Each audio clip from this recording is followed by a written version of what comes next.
You're not my real dad.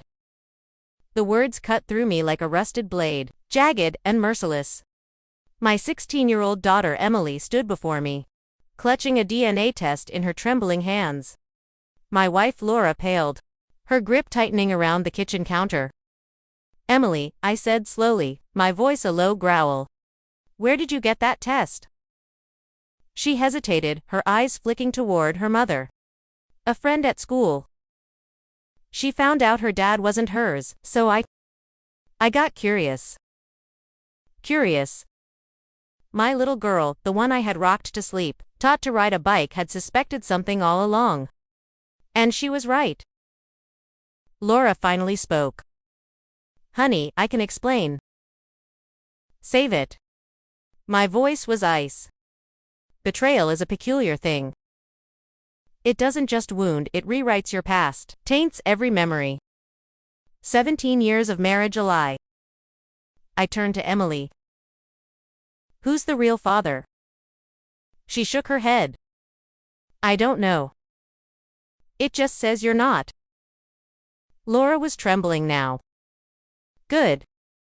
How long?" I asked. Tears welled up in her eyes. It was one time a mistake. Before we were even engaged. Lies.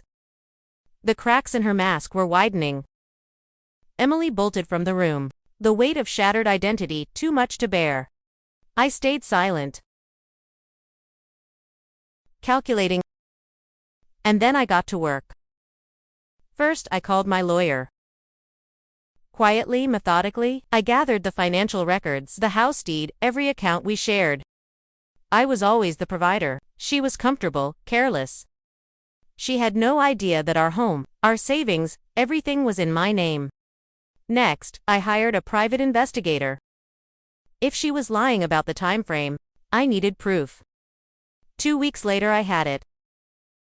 It wasn't a one-time mistake. It wasn't before our engagement. It had lasted over a year with an old college flame, Tom.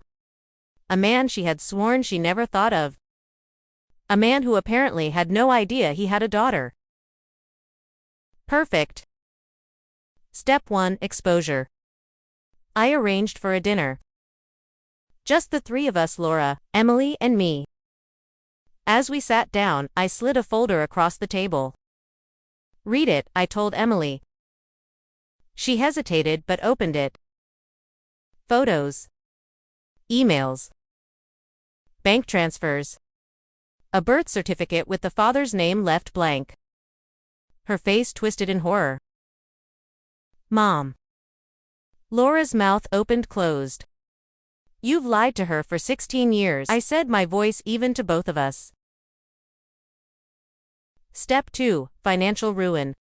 The next morning I froze every joint account. Cancelled her credit cards. Transferred the house deed into a trust for Emily. She woke up to find herself penniless, her once perfect life slipping through her fingers. "Why are you doing this?" she sobbed. "Because you don't deserve what I built." Step 3: Destruction. I called Tom. I told him everything. I sent him the proof. He was stunned, devastated. But then came the final stroke. I told him that Emily, his daughter, deserved to know him and Laura. She deserved to face him, and she did. The moment he arrived at the house, the truth came crashing down. His rage was cold, controlled, like mine. He wanted nothing to do with her. But Emily deserved a real father. And I made sure he would be there for her, unlike the liar sitting in front of us. Laura tried to apologize. To explain.